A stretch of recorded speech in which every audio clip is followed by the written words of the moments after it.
So we're back with the good old 1990 Toyota 4Runner crawler project. Alrighty, so I have done quite a bit of work to this. Unfortunately, I didn't get it all on camera, but I'll just kind of fill you guys in on what I've done and what my experience has been, what I've learned, yada yada yada. Alright, so let's pop the hood real quick. Alrighty.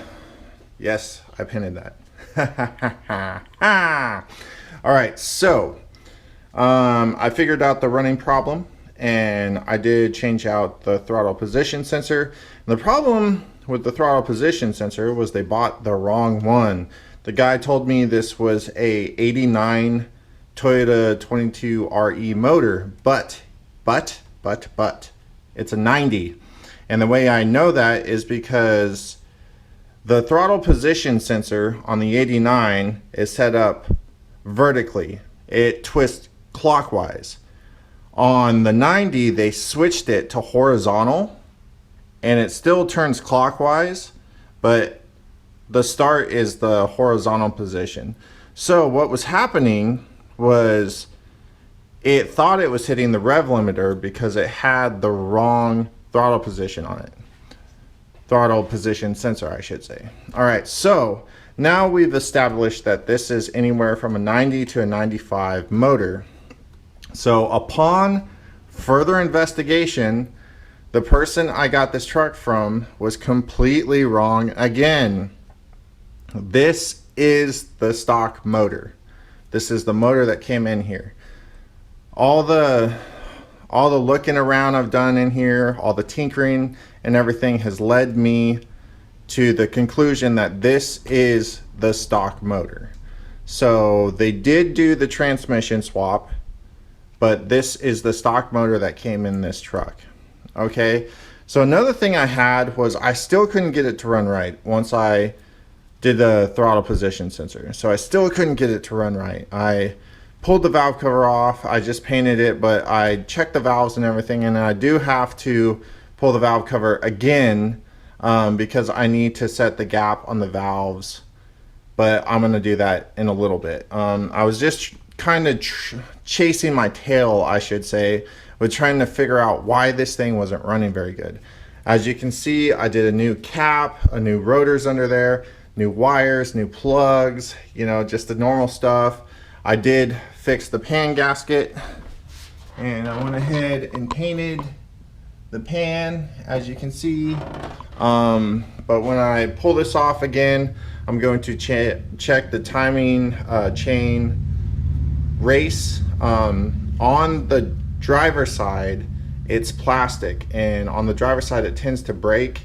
So I'm going to check that and make sure that isn't broken. I'm really hoping it's not.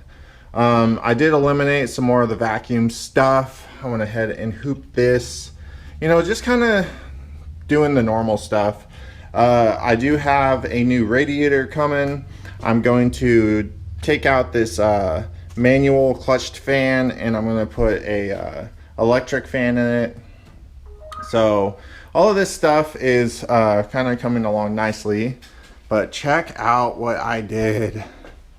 Yes, I cut the back of it off, and this isn't going to stay ugly like this. There's going to be a piece right here that fills this in. I've already done some body work on this, kind of smooth this out. I'm going to cap this off. I cleaned all this up with a wire brush and everything. Same thing on this side. It does have this little dent, but that's okay. It's a crawler. It's not going to be perfect. But I have been doing quite a bit of work to this. I pulled this little top off, so now we can see down in here, and now I can actually put gas in it, which is cool. But I'm buying a fuel cell that's going to sit right in this area in between these two shock hoops and the air shocks. It's going to sit right down in here. It's going to fit perfect. And this, I was going to cut it out, but after consulting with my fabrication friend, we're going to put the fuel cell right there, but on this side and on that side are going to be toolboxes. And then this is going to have a nice lid that actually latches down, and I'm going to put some gasket stuff on here so that it doesn't rattle to all Jesus.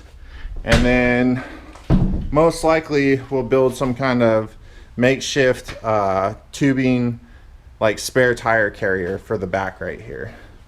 But it doesn't look like much, all of this, like everything I've shown and everything I've done, it doesn't look like much, but this is hours and hours and hours and hours of work. So, I mean, to even do, you know, a time-lapse video would have been quite a bit. But yes, it's coming along nicely and it is running very, very good now. So my whole problem that I had with this thing running rough was the timing. The distributor just kind of shoved in there, clocked all the way back and tightened down.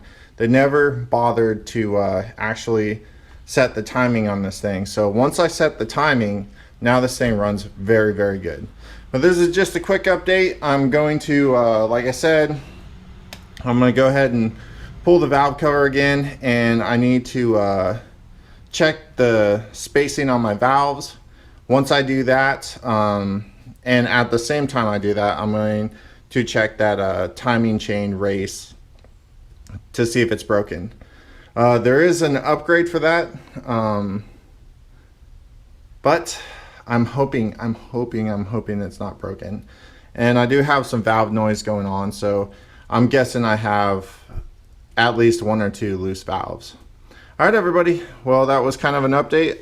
I'm going to get to work, and we'll be back when I get a little bit accomplished. 12 millimeter, and just pull these off. These 4, and then as soon as I'm done, you gotta kind of like push up on these hoses and stuff back here to fish it out, but it's not overly difficult. It's actually super easy process. So I'm gonna go ahead and do this and then pull the valve cover off, and then I'll show you a little bit. But all you really need to do this is a 12 millimeter. You need a feeler gauge, which you can pick these up for less than 10 bucks at any Napa or whatever. Flathead screwdriver, and I would use an open end 12 millimeter wrench. And I'm gonna use a light too, but that's kind of optional. It's just kind of dark in here. I don't have a whole bunch of light, but I'll get that done and then show you how to adjust them. The valve cover off, and this is what I'm talking about when I was talking about the timing chain guide. So hopefully you guys can see down in there, but on that right side, let me see if I can grab something. Okay, so this thing right here, that thing that I'm poking at, okay, that's your timing chain guide. You don't have to worry about this side so much because this side has all the tension on it, but this side gets all the slack.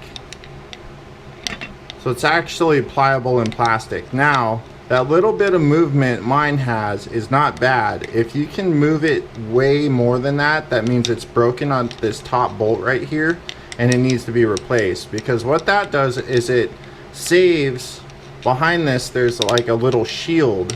And what this does is it saves that shield because your timing chain will rub on it, and then it'll rub through into your water pump, and you'll have a really bad deal at that point. Luckily, this one is still good.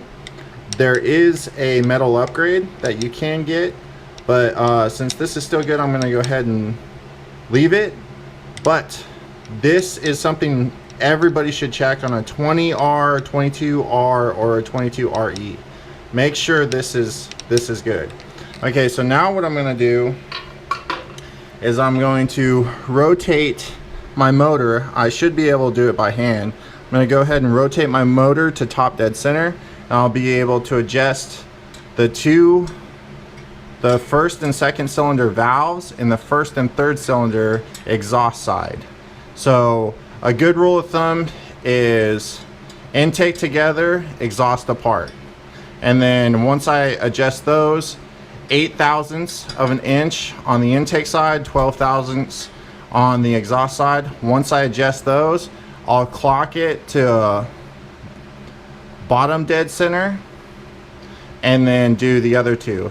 Do cylinder 3 and 4 intake, and cylinder 2 and 4 exhaust side. Alrighty, I'm gonna do this real quick, and I'll show you guys once I get the feeler gauge and everything set up. Alright everybody, hopefully you can see that. But this little mark right there on the harmonic balancer needs to be at 0. When those two marks are lined up, you're at top dead center. Now you can also pull the cap off, and this is the number 1 cylinder right here, this top one. So if the rotor inside is pointed right at this, you know, take the cap off, and if the rotor is pointed over here, that should be top dead center. Okay, so now I can do the valve side. So I'm just gonna take my open end 12mm wrench. I'm going to just barely loosen that right there. Let's get some light up here. So I barely loosen that, and now I'm going to take my 8/1000 feeler gauge and just try and get it under there. What I'm going to do is I'm going to loosen this a little bit, and then you just want a little bit of drag on that.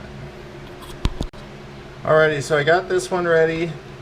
Just a little bit of drag on it. It was actually over tightened. It was way too tight.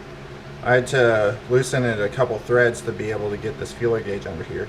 But you just want a little bit of drag on your feeler gauge, and then hold it with your screwdriver while you tighten it down. And then I'm going to do this for the second one, and then the first and third. Remember, 8/1000 for the intake side, 12/1000 for the exhaust side.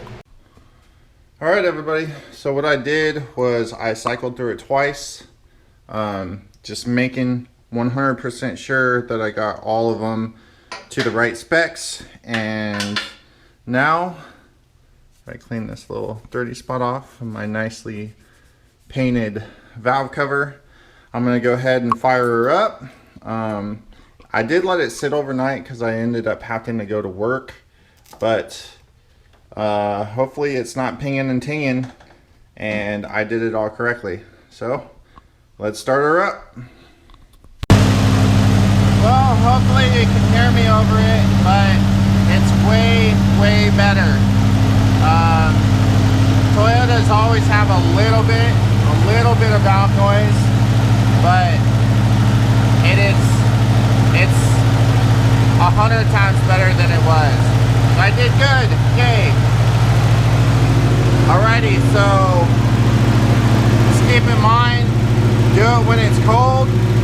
Don't do it when it's warm. Do it when it's cold. I talked to my mechanic friend, and he told me to do it when it's cold. So you want to do it when it's cold, and you want 8/1000 on the intake side and 12/1000 on the exhaust side. But listen to that. You get that little tick like the Toyotas always do, but I don't got a whole lot of valve noise going on. I'm totally happy with how it sounds. Awesomeness. Alright everybody, like, share, subscribe, and I'll see you on the next video. Till then, peace.